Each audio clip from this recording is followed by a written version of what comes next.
try to actually record something comprehensible. So, this week we're talking about the connection between morality and religion. And this is pretty much the last possible response to the question of where morality comes from. And we've already seen problems with saying that it comes from the individual, that was subjectivism. Problems with saying it comes from society or culture, that was cultural relativism. And then we looked at egoism, which just says we should do whatever is going to benefit us. So far we haven't really had a satisfactory example of a good answer to this question because most of them have had way too many problems to really let us buy into it full force. And for a lot of people, religion is the first place their mind goes when they start thinking about what exactly would be responsible for morality. And God is the obvious answer to a lot of people for that. And I think that this link between religion and morality, in a lot of ways, is an obvious one because religion and philosophy tend to be the only systems or fields that give us a prescriptive set of rules and standards by which to live by, aside from the legal system, of course. And most people are never exposed to ethical theories in philosophy, so it's a good thing that you're here. So for a lot of people, religion is the only place where they really get any sort of morality recommendations. You don't tend to see that in other fields or other places. So the problem with saying that God is the origin of morality, and there are problems with all of these theories, it was actually pointed out over 2,000 years ago by Plato in one of his dialogues starring Socrates, who was his teacher, and then the character in all of his dialogues. And this comes to us from the particular dialogue called the Euthyphro, which is the name of the person that Socrates was talking to. So Socrates asks Euthyphro, what makes something pious? Now, this is not necessarily a term that we use now, but piety is another way of asking holiness, and it is morally correct. What makes something morally correct? And Euthyphro's response is, something is morally correct or pious if the gods love it, and something is deplorable or evil if the gods hate it. Now, the current version of this, which is called the divine command theory, is something is wrong because God says it's wrong. So the reason why rape and murder and stealing are wrong is because God said that they were wrong. Now, the problem with this response, you have two options here. Either God just said, okay, this stuff is wrong, this stuff is right, have fun. And if that's the case, then there's no rhyme or reason to it. It's just arbitrary. It's just random. God just kind of sorted through stuff with no reasoning behind it whatsoever. It was just random. And most people don't want to think that our morality is completely random and unbased in fact or reasoning. And most people don't want to think that some sort of deity would be so careless in the decisions that affect us so intensely.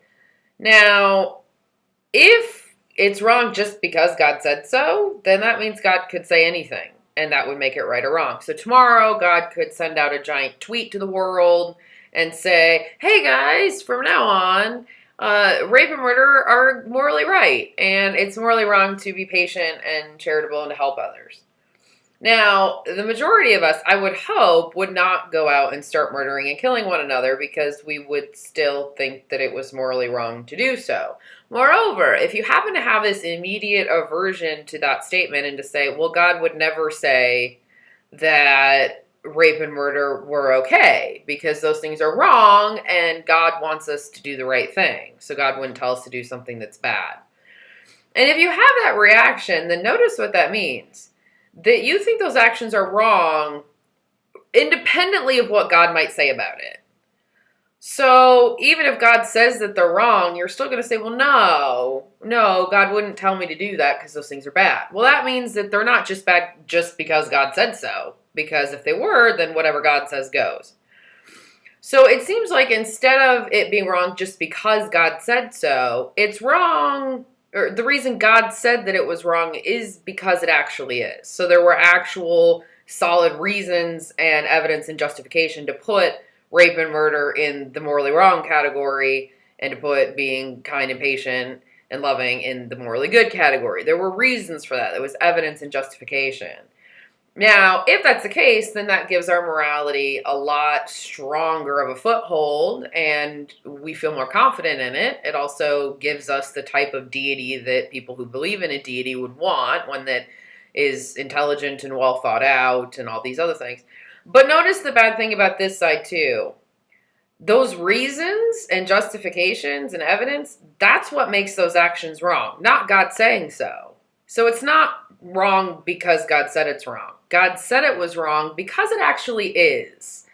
And that's kind of a delicate problem to work your head around, but it's an extreme structural problem with the divine command theory.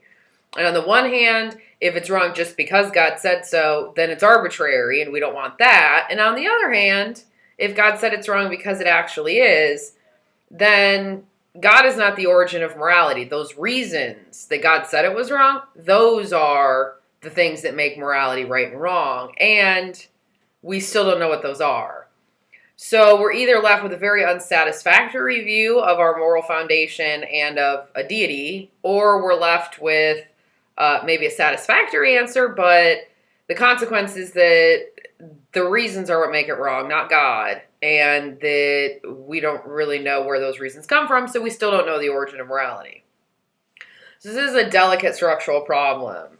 Now, a few other things just about the connection of morality and religion. A lot of people will say, okay, well, maybe God is not the origin of morality, but we wouldn't know what those reasons were unless God told us, because God has, I don't know, infinite wisdom and calculating power, and we don't. So we wouldn't be able to know what was right and wrong unless God found those reasons and told us.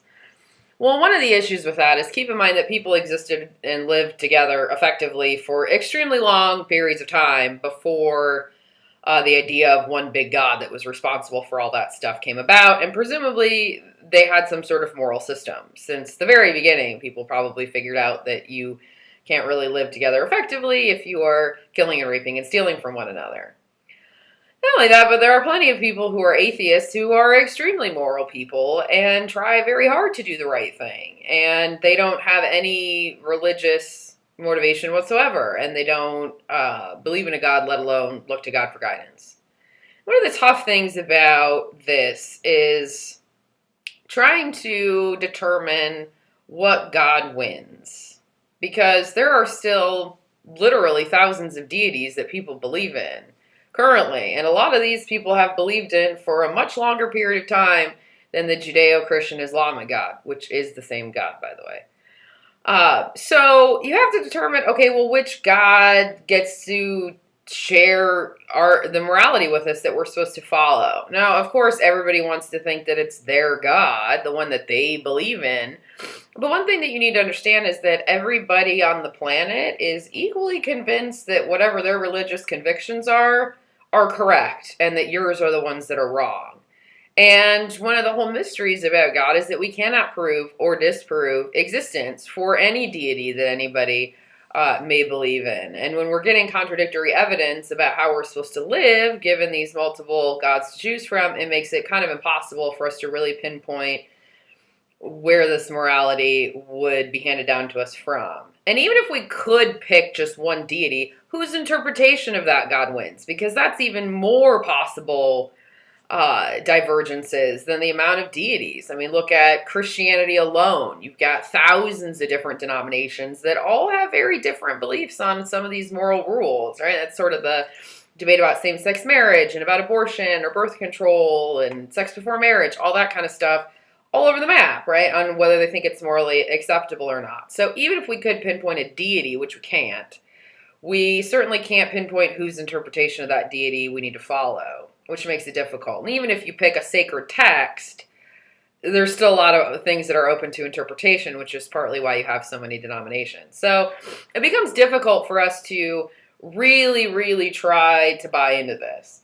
But another connection between morality and religion that your book doesn't really talk about, but I think is worth pointing out, is a lot of people will say if you are not religious, then there's no reason to be moral. There's no reason to care about your actions. So morality may not come from religion. It may not be created by God and given to us. But if you're not religious, then who cares about doing the right thing? Why be moral? right? If you don't have religion as the moral motivation.